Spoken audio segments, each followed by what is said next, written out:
Hola a todos, soy Andrés Felipe Flores y bienvenidos a un nuevo video de tutorías Medicina Interna. El día de hoy vamos a estar hablando acerca de uroanálisis, todo lo que tenemos que saber respecto a su adecuada interpretación. Recuerden que si quieren apoyar este tipo de contenido pueden suscribirse, pueden dejar un like y darle a la campanita. Los invito a seguirme en mi Instagram personal @andresf.med, por donde son ustedes quienes deciden cuáles son los videos que publicamos en el canal cada día, y además por ahí estoy compartiendo con ustedes muchísimo contenido académico. De igual manera aprovecho la oportunidad para invitarlos a adquirir mi diplomado de medicina interna que está disponible en la plataforma de medilearners.com. El link lo encuentran en la descripción, además de todos los otros diplomados que tenemos disponibles para ustedes. No siendo más, vamos adelante con el video. Hablemos entonces de lo que sería el uroanálisis. Lo primero que tenemos que mencionar como introducción es que el uroanálisis es una prueba diagnóstica que, en primer lugar, y algo muy bueno, es no invasiva, porque evidentemente lo único que tiene que hacer el paciente es tomar una muestra de orina y a partir de ahí pues nosotros la vamos a analizar.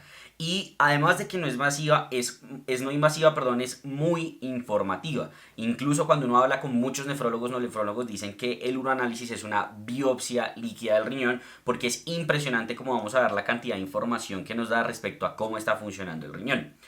Con el uroanálisis podemos establecer sospechas diagnósticas al correlacionarlo evidentemente con la historia clínica del paciente, y es muy importante saber que en pacientes asintomáticos las alteraciones que uno puede llegar a ver en el uroanálisis, como por ejemplo la proteinuria, pueden ser formas de manifestación temprana de enfermedad renal antes de que el paciente desarrolle los síntomas. Entonces nos va a servir también para pesquisar, por decirlo de alguna manera, a estos pacientes. Por esto mismo, teniendo en cuenta, como vamos a ver ahorita, la gran cantidad de variables que podemos analizar e interpretar en el uroanálisis, es muy importante hacer una adecuada interpretación, pero además que la muestra sea adecuada, porque como vamos a ver a lo largo de la presentación, son muchas las cosas que nos pueden alterar las diversas variables que vamos a medir ahí. ¿Cuándo debemos entonces tomar un uroanálisis? Cuando un paciente tenga alteración de la tasa de filtración glomerular, cuando tenga alteración de la función renal, independientemente de si es aguda o es crónica, yo debo de tomarle un uroanálisis a mi paciente.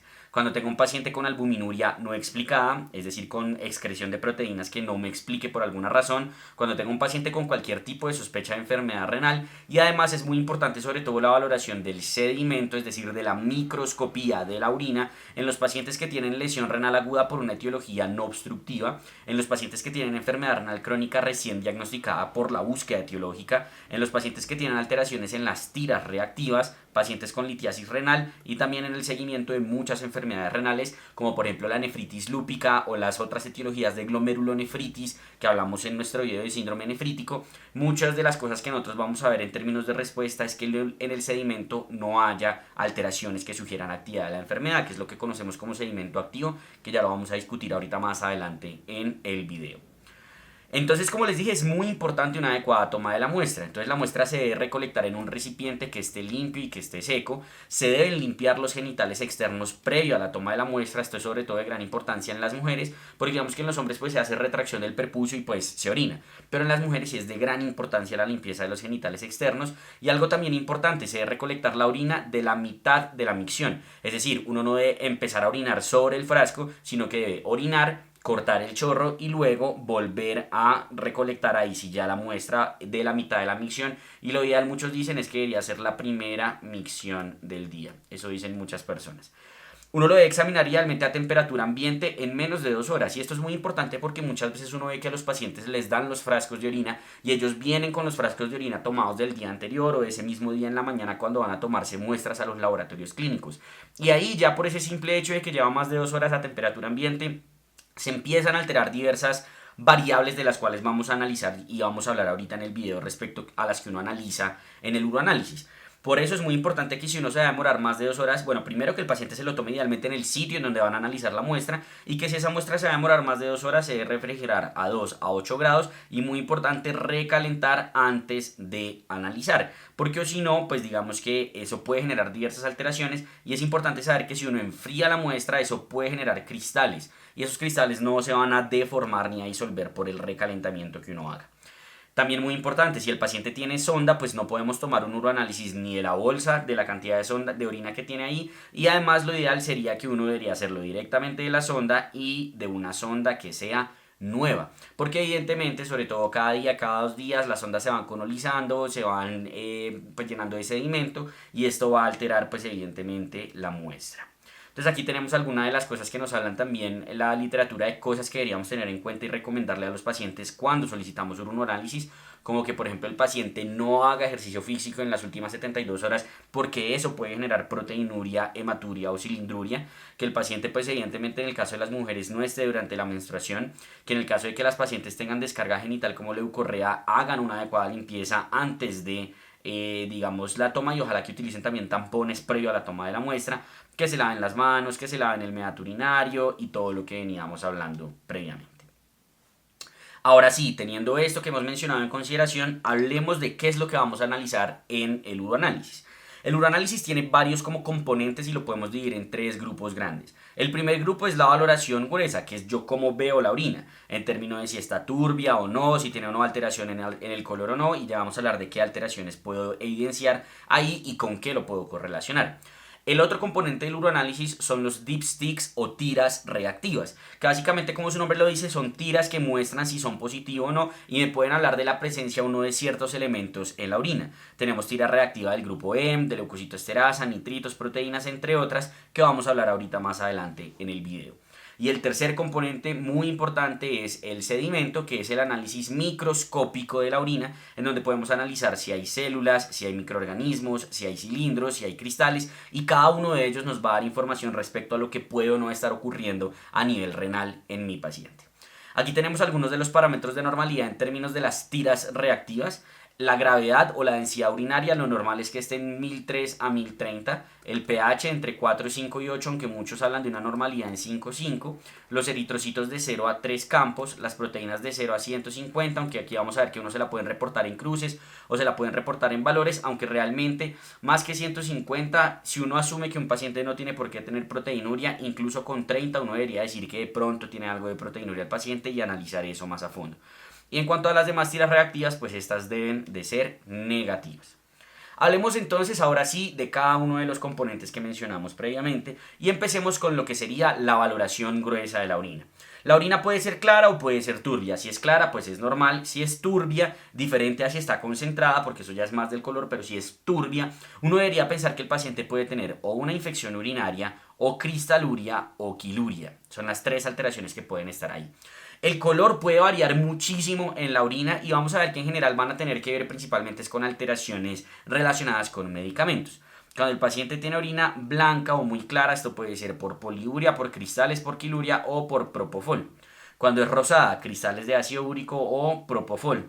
Cuando es verde, uso de azul de metileno, propofol, amitriptilina y también infecciones por pseudomonas. Cuando es negra, hemoglobinuria, melanuria, mioglobinuria u ocronosis, que son mutaciones genéticas en el metabolismo de la tirosina. Y cuando es morada, digamos que esta es la que más uno debería llamarle la atención en el sentido de un paciente que está sobre todo con sonda, porque en esos escenarios uno debe pensar en ciertos tipos de infecciones, que incluso lo llaman el síndrome de la bolsa morada, como Proteus, como Klebsiella, como Providencia, y aquí también, por ejemplo, se ha descrito Pseudomonas. Entonces fíjense que el color pues puede variar mucho y va a depender de diversos medicamentos. Definitivamente si está alterado pues toca buscar qué es lo que está sucediendo. Y lo tercero que podemos analizar en la valoración gruesa es el olor. Se dice que la orina puede oler dulce cuando tiene cetonuria o cuando tiene mucha glucosuria, como podría ser en el escenario de un paciente diabético mal controlado. Si huele a podrido, uno debería pensar en una infección que produce amonio. Y hay otras que también describen, como enfermedad de sirope de maple cuando es dulce, fenilcetonuria cuando huele a polvo, acidemia isovalérica cuando huele a pecueca e hipermetionemia cuando huele a pescado. Pero pues digamos que esto honestamente pues yo nunca lo he visto. Sí uno puede escuchar un poco más lo de la parte de que huele feo o de que huele dulce. Ahora, hay algo muy importante que tenemos que analizar y es cuando el paciente me dice estoy orinando sangre, le va a decir a uno usualmente el paciente, no le va a decir que está orinando rojo, porque uno tiene que saber que no toda orina roja es igual a hematuria macroscópica, es decir, hematuria que se ve en la orina, porque hay varias razones por las cuales yo puedo llegar a tener una orina de coloración rojiza. ¿Cómo debo entonces yo hacer la aproximación a un paciente que tiene orina roja? Lo primero que debo hacer es centrifugar la orina. Y al centrifugar la orina yo tengo que valorar si el color rojo está en el sedimento o está en el sobrenadante, en el pedazo que queda arribita como tal. Si solo está en el sedimento, pues digamos en lo que quedó abajo, por así decirlo, imagínense así y sobrenadante. Si solo está en el sedimento, ¿cierto? Uno tiene que pensar que el paciente pues evidentemente tiene hematuria. Pero si está en el sobrenadante, entonces uno tiene que realizar un dipstick del grupo M. Si el dipstick es positivo para el grupo M, entonces uno tiene que pensar en proteínas que contengan el grupo M, como hemoglobinuria y como mioglobinuria. ¿Dónde puedo tener yo hemoglobinuria? Hemólisis intravascular, ruptura de eritrocitos en la orina, entre otras, y mioglobinuria en los contextos usualmente de rhabdomiólisis. Si por su parte el dipstick o la tira reactiva para M es negativa, yo tengo que pensar en otras etiologías que no sean relacionadas ni con sangre ni con proteínas del grupo M que se relacionen con orina roja, como medicamentos, la rifampicina, como tinciones de alimentos, como la bituria, que pues seguro muchos de ustedes se han comido remolacha, se han dado cuenta que cuando uno come remolacha orina rojo, o también enfermedades ya genéticas como podrían ser la porfiria. Y esto es más o menos el resumen. Le hago un centrifugado, si el sedimento está rojo, pues es hematuria, si es el sobrenadante, dipstick, si es positivo, mioglobinuria, hemoglobinuria, si es negativo, busco otras etiologías. Con eso acabaríamos la parte de la elaboración gruesa. Pasemos a lo que sería entonces ahora el análisis de las tiras reactivas. En los análisis de las tiras reactivas son muchas las alteraciones y las variables que podemos llegar a evidenciar en este mismo. Son valoraciones como podemos ver acá rápidas y semi-cuantitativas, es muy importante porque es mediante unos paneles colorimétricos de una tira de prueba que dicen por ejemplo una cruz, dos cruz y conforme a eso pueden decir qué tanta cantidad de proteína o qué tanta cantidad de lo que sea que esté analizando de la tira reactiva se correlaciona con esa positividad del panel colorimétrico.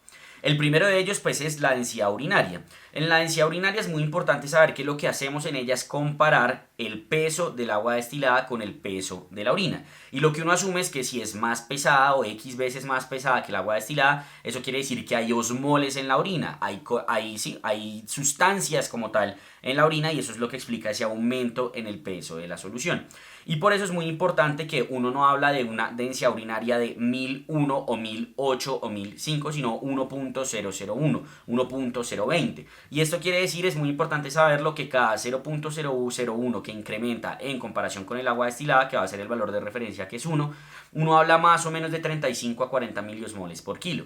Por eso dicen en teoría, aunque uno pues ahorita menos mal puede solicitar y medir la osmolaridad urinaria, pero si uno está en un sitio en el cual no tiene ese paraclínico, que uno puede multiplicar 35 por los dos últimos números de la densidad urinaria y eso le da a uno un aproximado de cuál es la osmolaridad urinaria.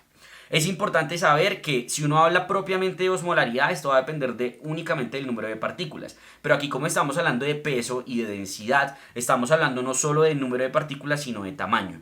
Por eso cuando yo tengo partículas muy grandes en la orina, como podrían ser por ejemplo la glucosa, algunos contrastes, el manitol, la densidad urinaria se va a elevar sin que esto implique realmente que haya un aumento en la osmolaridad urinaria. Entonces eso es importante tenerlo en cuenta de falsas elevaciones que podemos tener de la densidad urinaria. Pero algo muy importante que tenemos que mencionar es que no hay causas de una densidad urinaria falsamente disminuida. Si eso está disminuido, el paciente tiene una osmolaridad urinaria baja. Entonces esto va a ser importante porque se dice que la densidad urinaria me puede hablar más o menos del estado de hidratación de mi paciente, ¿cierto? Porque si yo tengo un paciente que está deshidratado, yo esperaría que concentre mucho su orina y que su densidad urinaria esté aumentada. Mientras que si tengo un paciente sobrehidratado o que está consumiendo mucha agua, yo esperaría que la osmolaridad urinaria esté baja. ¿Cuándo más me va a servir esto? Pues en teoría, por ejemplo, en la aproximación de hiponatremias, hipernatremias, pero en esos escenarios pues yo no valoro la densidad urinaria, sino que valoro propiamente la osmolaridad urinaria pues medida y cuantificada. Otros escenarios en donde, por ejemplo, la densidad urinaria se puede alterar, existe algo que se llama la hipostenuria, que es precisamente la osmolaridad urinaria baja. Si uno tiene hipostenuria en un paciente que tiene la sospecha, digamos, como epidemiológica y demás, y además de eso tiene piuria estéril, yo debería de considerar tuberculosis renal, pues es otro, digamos, que uno puede encontrar ahí descrito relacionado con la parte de la hipostenuria. Continuando entonces con las tiras reactivas, la otra tira reactiva que tenemos es la de los hidrogeniones, que me permite estimar el pH. La normalidad va a estar entre 4.5 y 8, pero es muy importante saber que si yo tengo un paciente con acidosis metabólica, pues yo lo que esperaría entonces es que ese paciente en compensación orine hidrogeniones para tratar de compensar la acidosis metabólica. Si eso no está ocurriendo, evidenciado en el sentido de que yo tengo un paciente con un pH mayor a 5 o 5.5, yo debería sospechar una acidosis tubular renal. Eso es importante tenerlo en cuenta. Y si yo tengo un paciente que tiene un pH demasiado alcalino, superior a 8, yo debería pensar, por ejemplo, en infecciones por Proteus mirabilis que producen ureasa. La otra tira reactiva que tenemos es la del grupo M, que como su nombre lo dice, pues va a identificar el grupo M. ¿Cuándo lo voy a valorar? Por ejemplo, me puede servir para hematuria. Usualmente si está positivo sugiere que hay más de 1 a 2 eritrocitos por campo. También puede salir positivo en mioglobinuria. Ya habíamos hablado de que podía positivizarse en rhabdomiólisis. Hemoglobinuria, como en los casos de hemólisis intravascular. Pero es importante también saber que el semen puede positivizar el grupo M y me puede dar un falso positivo. Si bien entonces tiene una gran sensibilidad con unos muy pocos falsos negativos, pues sí va a tener unos falsos positivos que debo tener en cuenta. ¿Cuándo yo puedo tener falsos negativos? Cuando el paciente está con ácido ascórbico, que pues eso no es muy común realmente de encontrar, pero pues si tiene suplencia de vitamina C, cosas por el estilo, pues ahí lo podría valorar, ¿cierto? O por ejemplo en el contexto, no sé, posoperatorios cardiovasculares que utilicen ácido ascórbico. Continuando entonces con nuestra tira reactiva, lo que sigue es la leucocitoesterasa. La leucocitoesterasa pues es una enzima que, como su nombre lo dice, se produce cuando hay división leucocitaria. Y por ende, cuando está positiva la leucocitoesterasa, me habla de inflamación a nivel de la orina. ¿Dónde se está dando esa inflamación? Eso es lo que yo tengo que evaluar. Entonces, lo que va a indicar es la presencia de leucocitos en la orina por la lisis de neutrófilos y de macrófagos. Puede haber falsos negativos en orinas muy concentradas en donde no se alcanza a analizar las células, y también pueden haber falsos negativos cuando tengo proteinuria y glucosuria, y es importante tener eso en cuenta.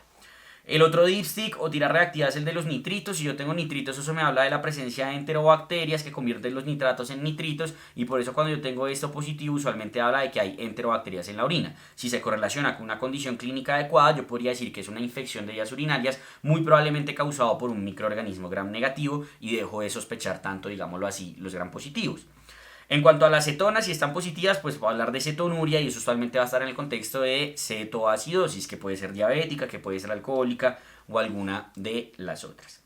La otra tira reactiva que tengo es la tira de reactiva de las proteínas, que esta, como les dije muchas veces, a uno se la reportan como cruces, o también se la pueden reportar como 30, como 100 o como 300 miligramos por decilitro. Entonces es muy importante saber que la tira reactiva de las proteínas es sensible para la albúmina únicamente, pero es insensible para las otras proteínas diferentes a la albúmina. Por ejemplo, uno tiene algo de proteinuria fisiológica con lo que se llaman las proteínas de Tamm-Horsfall, que son proteínas de secreción tubular, y esas no van a positivizar el dipstick o la tira reactiva de las proteínas. Pero digamos que yo podría valorar otras proteínas si hago el test de ácido sulfosalicílico, que yo honestamente nunca he visto que lo hagan. Si uno tiene dudas de que el paciente está con una proteinuria no albuminúrica, pues lo que le hace es una relación PC, y con eso pues saca la respuesta. ¿Por qué se puede ver afectado esto? Por la concentración de la orina. Se va a sobreestimar en orina concentrada y se va a subestimar en orina diluida. Y es importante también saber que, sobre todo en orina diluida, la albuminuria incluso moderada de 30 a 300 en ACR puede no llegar a identificarse con la tira reactiva de las proteínas. Entonces, tener una tira reactiva de proteínas negativa no quiere decir necesariamente que el paciente no esté con proteinuria. Importante tener eso en cuenta. La otra tira reactiva que tenemos es la de la glucosa. Si está positiva, me habla de la presencia de glucosa en la orina, y recordemos que la glucosa se empieza a excretar a nivel de la orina, o yo empiezo a tener glucosuria usualmente cuando la glicemia es mayor a 180 miligramos por decilitro. Si yo tengo un paciente con glucosuria que no tiene hiperglicemia, yo tengo que pensar que hay un problema del túbulo contorneado proximal en términos de la reabsorción de la glucosa, como podría ser por ejemplo un Fanconi, ¿cierto? Un desorden completo o una disfunción completa del túbulo contorneado proximal. Pueden haber falsos negativos con el ácido ascórbico. Y con eso terminaríamos la parte de las tiras reactivas. Terminemos entonces hablando de lo que sería el sedimento. Para analizar el sedimento yo necesito más o menos 10 a 15 cc de orina, los cuales se centrifugan durante 5 minutos, luego se les retira el sobrenadante y se toma muestra con pipeta para colocar 50 microlitros en el portaobjetos, y se analizan a 10 y a 40 aumentos.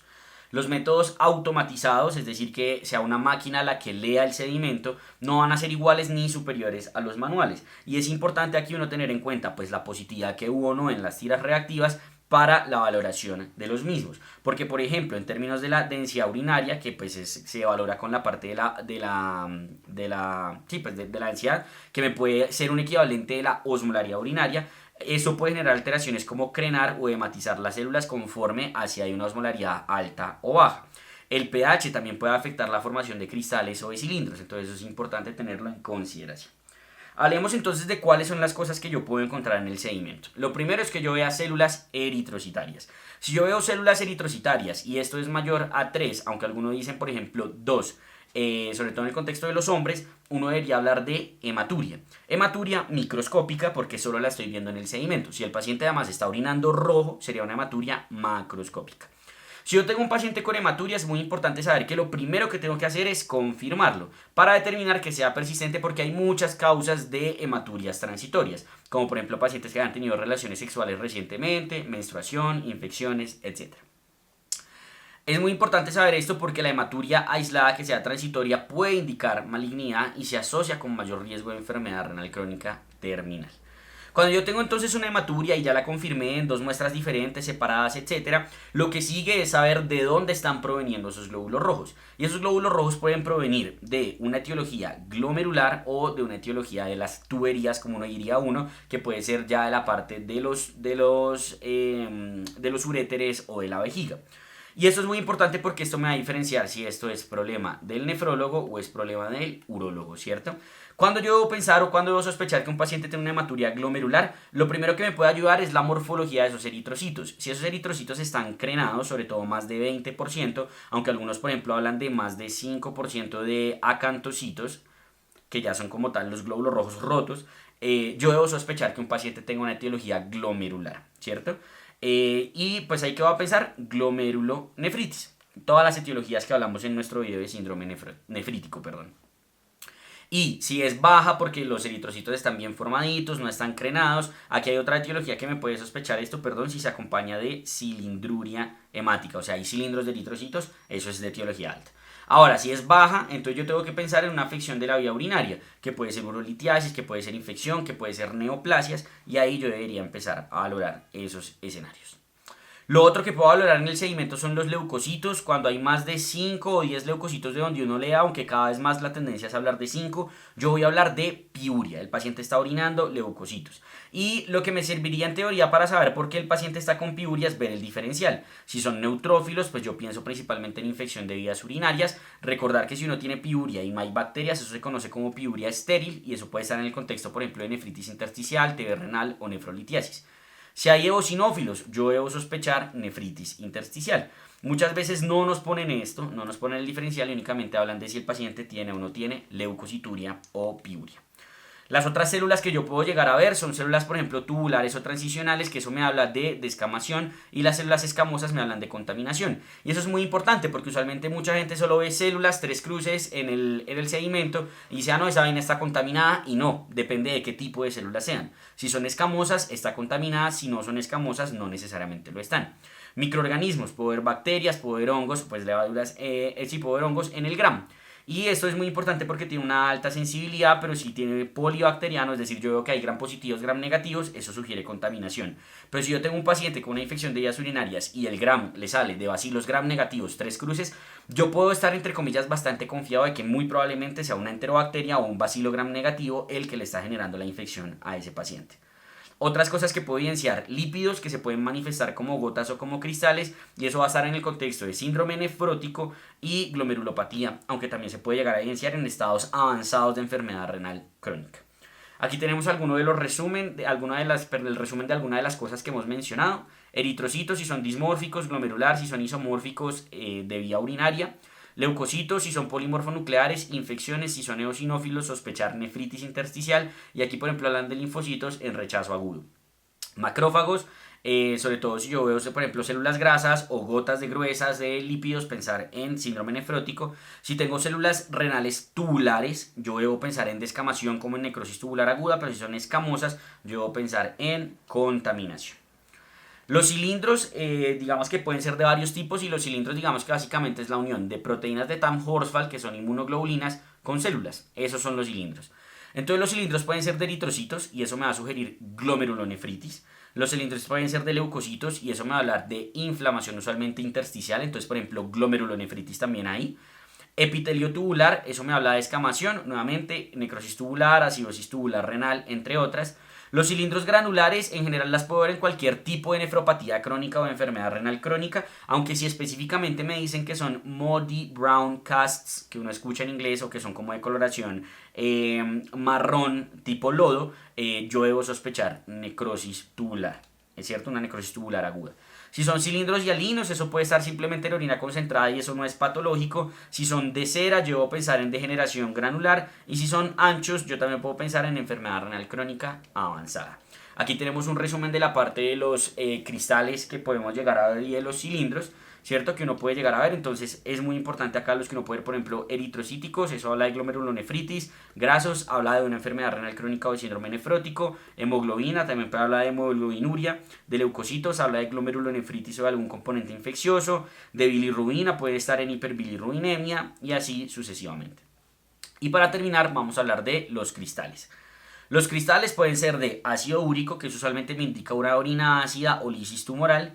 Pueden ser de oxalato de fosfato de calcio, que están muy relacionados con urolitiasis, de cistina, que están relacionados con urolitiasis, sobre todo por ejemplo cuando uno tiene cistinuria, y de estruvita, que están relacionados con infección por Proteus o por Klebsiella que tengan ureasa. Y aquí tenemos algunos de los cristales, entonces puedo tener cristales, por ejemplo, o más bien cristales que puedan ser causados por medicamentos. Entonces, por ejemplo, el aciclovir, el indinavir pueden causar eso. Entonces, por ejemplo, el indinavir dentro del manejo del VIH se asocia mucho con la formación de cálculos renales. El aciclovir no se asocia con formación de cálculos renales, pero sí puede generar nefropatía por cristales a nivel del túbulo contorneado proximal y eso pues puede ser una causa de enfermedad renal aguda en un paciente. Y aquí tenemos otros de los que podemos encontrar. Vitamina C, ciprofloxacina también puede generar cristales, entre otros, y vean que pueden generar falla renal aguda en algunos de esos escenarios o lesión renal aguda. ¿Cómo defino entonces sedimento activo? Con todo lo que hemos mencionado de lo que yo puedo valorar en el sedimento. Voy a definir sedimento activo, que es algo muy sugestivo de glomerulonefritis cuando el paciente tenga hematuria de origen glomerular, más de 2 a 3 eritrocitos por campo de alto poder, de etiología glomerular, sea porque están dismórficos, sea porque tienen acantocitos, o sea porque son cilindros, porque hay cilindruría celular. Y lo otro es la piuria, que son más de 5 a 10 células por campo de alto poder. Hay gente que dice que cualquiera de estas tres es sedimento activo, hay personas que dicen que necesariamente sí o sí lo que debe haber es hematuria glomerular para hablar de un sedimento activo. Entonces en algún momento ustedes ven esto es muy sugestivo de que el paciente tiene una glomerulonefritis.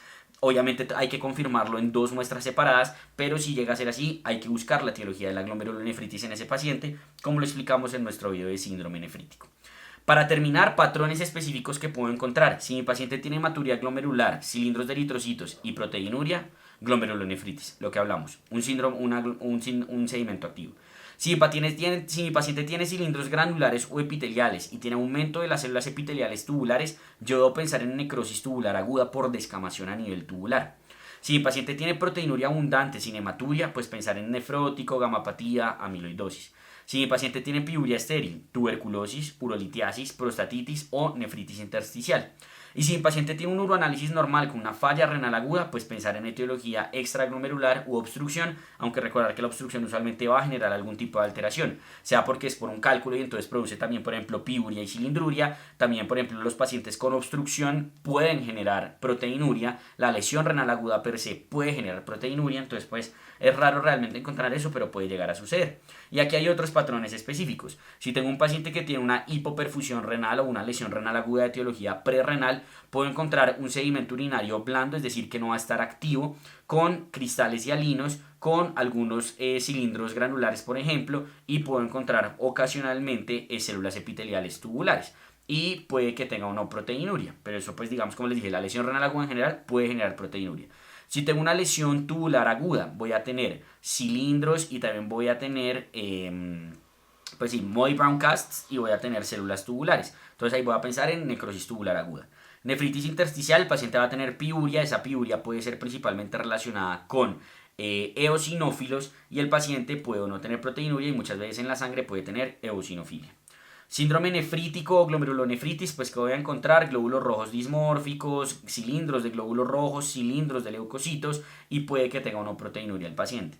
Síndrome nefrótico puede tener gotas lipídicas, puede tener cristales de lípidos, puede tener otros tipos de cristales y, muy importante, va a tener mucha proteinuria. Nefropatía por cristales, como por ejemplo la que les decía que puede ocurrir en el escenario de la ciclovir o de otras enfermedades, puedes considerar que el paciente tenga esa exposición de riesgo y usualmente pues va a tener los cristales que muchas veces pueden tener algo, por ejemplo, de cilindruria leucocitaria y cosas por el estilo. Y en nefropatía osmótica, pues usualmente simplemente voy a ver vacuolas citoplasmáticas aumentadas en células tubulares renales, pero pues eso no es muy común realmente de encontrar. Con esto terminaríamos entonces el video de uroanálisis. Espero que les haya gustado. Cualquier duda déjenla en los comentarios y trataré de resolverla lo más pronto posible. Y si quieren seguir aprendiendo con nosotros, les dejo un video aquí al lado en donde pueden hacerlo.